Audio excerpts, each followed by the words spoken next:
Welcome to the debate. Today, we're stepping into the classroom, or maybe more accurately, into the panicked mind of the adult language learner.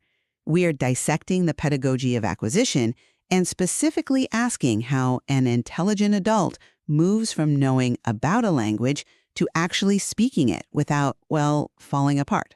Right. It's the transition that defeats millions. And the source material we're looking at today, a transcript from Easy English Talk, proposes a method that, well, it really challenges the traditional academic approach. It suggests the barrier isn't linguistic at all, but psychological. Indeed. And the core tension we're putting on the table is this.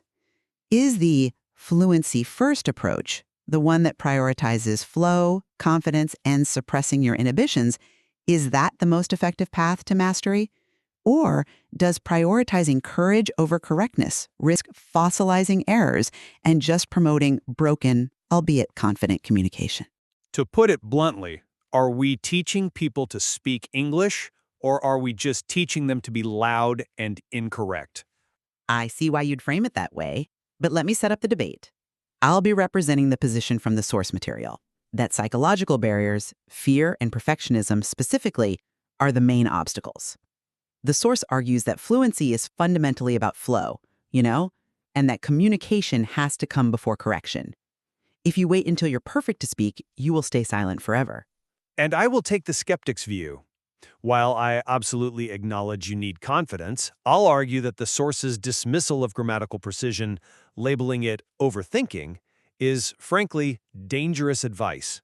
It conflates speaking fast with speaking well. My position is that structure is the architecture of meaning, and without that, confidence is just noise. Then let's look at the diagnosis the source gives us. The text, it's hosted by a Jason and a Julia, identifies paralysis as the learner's real enemy. They describe a very common phenomenon. A learner who understands English perfectly. They can read, listen to podcasts, score high on tests, but when you ask them a simple question like, "How was your weekend?" they just freeze. The famous mind goes blank phenomenon. Exactly. The source explicitly defines fluency not as speaking perfectly without mistakes, but as speaking smoothly and naturally. And they make a critical point. Even native speakers make mistakes. We all stumble, we restart sentences, use the wrong word, but communication still happens because we don't stop. The source argues that what actually stops the communication isn't a lack of words, it's the fear of being judged. I come at it from a different way. The source makes a compelling point about anxiety, what linguists sometimes call the affective filter, but in doing so, they create a false dichotomy between perfection and communication. They tell listeners to stop aiming for perfection. And look, that sounds liberating, but if you take it too literally, it's just pedagogically unsound. I'm not so sure, because the text isn't suggesting we abandon grammar forever. It's about prioritizing the sequence of acquisition. The source states fluency is about flow, confidence is about courage. If you don't have the courage to even open your mouth, all the grammar rules in your head are completely useless. It's like you can't steer a parked car. You have to get the vehicle moving first. Look at the evidence the source itself provides. They admit that learners often know the words in grammar, but still fail to speak.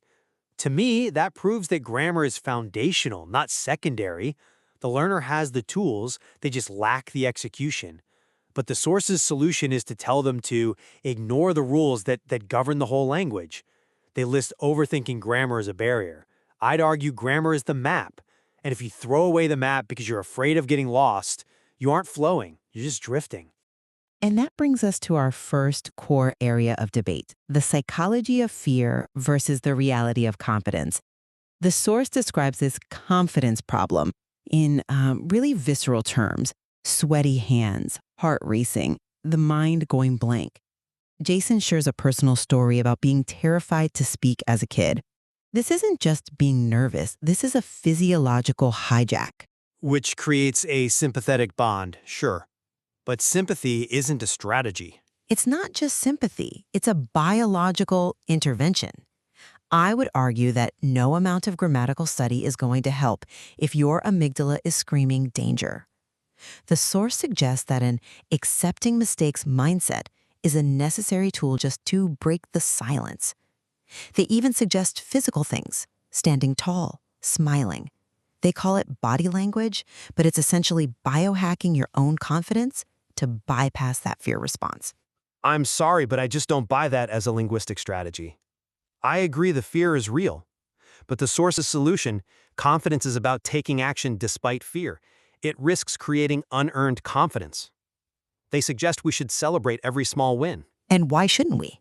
Positive reinforcement drives learning. Because what if the win is a grammatically shattered sentence? If a learner says, "I has go to store yesterday," and does so with a big smile and confident posture, and then celebrates that, are they learning English? No. They are reinforcing an error. They're training their brain that "I has go" is an acceptable construction because it resulted in a dopamine hit. This is how fossilization happens. Errors become permanent because they were never corrected, only celebrated. That's an interesting point, though. I would frame it differently. The source isn't saying errors should be permanent, but let's look at the alternative. If that learner corrects themselves to "I went to the store" inside their head, but never actually says it out loud because they're afraid of the verb tense, well, zero communication has occurred. The source argues that mistakes are part of learning. You have to produce the bad sentence to eventually get to the good one. But the source explicitly advises against overthinking grammar. It implies that if you just keep speaking, the grammar will sort of sort itself out. That's taking the natural approach to an extreme. Adults aren't infants. We don't just absorb grammar through osmosis effectively. We need explicit instruction. When the source says, "people understand you" is the metric for success, they are setting the bar incredibly low. I think you're underestimating the value of being understood. In a triage situation or even a casual chat, vaguely understood is infinitely better than perfectly silent. The source is trying to get the learner functional. Mastery is a luxury. Function is a necessity. In a tourist context, perhaps, but if we're talking about professional or intellectual mastery, vaguely understood is a career ender. If you walk into a boardroom with great posture and a smile, but your syntax is a disaster, you will not be taken seriously. Confidence without competence can often be read as arrogance or just ignorance. Let's shift to the mechanism the source proposes for achieving this flow. They don't just say, "be confident," they offer a specific cognitive shift. Stop translating from your native language. A classic piece of advice, sure, though easier said than done. It's the linguistic equivalent of telling someone to just stop being sad. Well, they offer a concrete example. They say when you see a cup of coffee, you shouldn't think of the word in your native language, say taza de café, and then translate it. You should just look at the object and immediately think, this is a hot cup of coffee. The argument is that this eliminates the processing lag that causes all the hesitation. It's about building direct neural associations. That's a compelling argument, but have you considered the cognitive load for that? The source claims fluency is a skill, like playing the piano. It is. It's a motor skill involving muscle memory and timing. True. But telling a beginner to just think in English is like telling a novice pianist to just play a concerto. It ignores the mechanics of how we get there. The source just glosses over how you transition from translation to direct thought without rigorous study.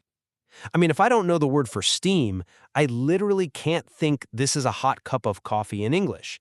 I have to access my native lexicon to find the concept. The how is in the repetition and the simplification. The source suggests thinking simple thoughts. I want to drink it. It's not about composing a dissertation in your head. It's about narrating your immediate reality. The source argues that translation creates a middleman in your brain. And every time you speak, you're doing this slow transaction. That takes time. And that time manifests as which just kills your confidence. I grant that. Translation slows speaking down. The text notes that lag effectively. But I would argue it's a necessary bridge. It is a scaffold. You cannot just discard the scaffold before the building is self-supporting. The source makes it sound like a bad habit to be quit cold turkey, rather than a developmental stage you have to transcend. I disagree. The source argues holding on to translation is exactly what keeps learners stuck. It's like using training wheels. If you never take them off, you never learn to balance. By forcing the brain to think in English, even in simple terms like "this is a cup," You are forging that direct path. It's painful at first, yes, just like piano scales, but it's the only way to get to the music. Let's talk about how they suggest we practice this music. They recommend isolation practice. Yes, the daily habit. This is one of the strongest, most practical parts of the material. They suggest speaking out loud when alone and shadowing. You listen to an audio clip and immediately repeat it to copy the tone and speed. The safe space concept. Exactly. It solves the primary problem we just talked about, the fear of judgment. If you're alone, talking to yourself, there's no one to laugh at you. And the source recommends doing this for just 10 to 15 minutes a day. That consistency, it beats long, infrequent study sessions every time. I see the utility in consistency, absolutely. But I view this through the lens of the echo chamber effect. The source suggests describing your day to yourself. If I am walking around my house describing my actions in broken English with no teacher to correct me, I am essentially just practicing my own mistakes. I'm digging a deeper and deeper groove of error into my brain. But they also suggest recording yourself and listening back. That's a feedback loop. That is the flaw. If I am a learner, I probably don't have the ear to hear my own grammatical errors. I might hear my accent sounds off, sure, but will I catch that I dropped the article the or used in instead of on? It's unlikely. A student cannot be their own professor. I think you're missing the benefit of shadowing, though. When you shadow, you aren't constructing your own broken sentences. You're mimicking a correct model. You're aligning your mouth muscles to the rhythm of a native speaker. The source calls it training with a coach. You aren't inventing the language, you're embodying it. Shadowing is excellent for pronunciation and prosody, the music of the language. I'll concede that. But it mimics the sound of fluency without building the competence to construct original thoughts. A parrot can shadow. That doesn't mean the parrot is fluent. If I can perfectly repeat a sentence from a recording, but I can't construct my own sentence to ask for directions, have I really learned English? But a parent doesn't understand the semantic content. The learner does. The source is trying to bridge the gap between passive understanding and active production. Shadowing lubricates that pathway. It gets the mouth used to the shapes of the words so that when the brain wants to use them, the hardware is ready to go. It lubricates the pathway for those specific sentences. My concern remains that the source encourages speaking comfortably, not perfectly, to a degree that just devalues accuracy. They even suggest a mini conversation exercise where you talk to yourself as two different people. Which is a creative way to simulate social interaction. It forces you to play both sides of the tennis match. Or a way to double the error rate? Let's look at how the source defines progress, because this might address your concern. The text highlights a mini conversation, where the goal is simply communication. They also advise using simple words. And this is my biggest grievance with the text. This advice, it worries me deeply. Really? It seems practical. The text suggests using simple words and short sentences to speak confidently, rather than getting tangled in complex vocabulary you can't manage. It's efficient. But think about the implication of that. Language is the tool of thought. If you limit yourself to simple sentences just to feel confident, you are putting a ceiling on your own intellect. You're trapping yourself in a childlike state of expression. I go store, food good. You might feel confident saying that, but you aren't expressing your adult reality. You are dumbing yourself down to fit the language, rather than expanding the language to fit your mind. I see why you think that, but let me offer a different perspective. The source notes that complexity often stops them from speaking at all. The strategy is not to stay simple forever. It's to use simplicity as a starting block. You can't run a marathon if you trip over your shoelaces at the starting line. My fear is that the source validates the shoelaces being untied. By telling learners you don't need perfect grammar or fancy words, they're implicitly saying, don't bother striving for them. It removes the very friction that causes growth. The frustration of not being able to express a complex idea is what drives a learner to open a textbook and find the right structure. If you remove that frustration, you might just remove the motivation to improve.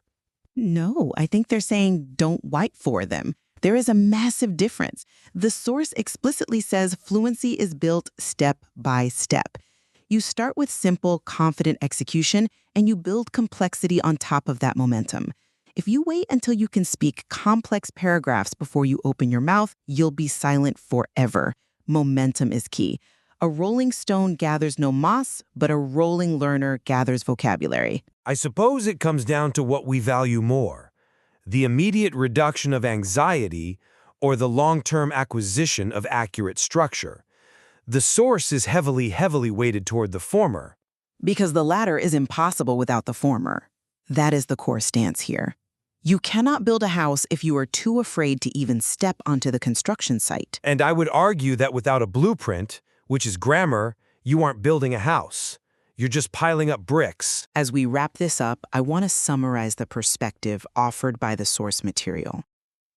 Easy English Talk provides a roadmap that is fundamentally about liberation. It argues that language is a social tool for connection, not an academic test to be passed. By prioritizing flow and removing the stigma of mistakes, it allows learners to actually use the language rather than just study it. And those 15 minutes a day of imperfect speaking are infinitely better than 0 minutes of perfect silence. It turns the learner from a student into a speaker. And I will maintain that while motivation is necessary, this material risks swinging the pendulum too far toward anything goes. True confidence should stem from competence, not just the courage to be wrong. The source advises us to stop aiming for perfection, but we have to be careful not to stop aiming for correctness. Flow without structure is merely a fast-moving stream of errors. If you follow this advice, you may speak quickly and you may speak without fear, but you must be vigilant that you aren't simply becoming a confident, fluent speaker of broken English. And yet, we both agree that the source's emphasis on consistency is vital. Whether you're practicing flow or structure, you have to do it every day. Indeed. On that, the logic holds. The brain requires that repetition to myelinate those pathways. So we leave it to you, the listener.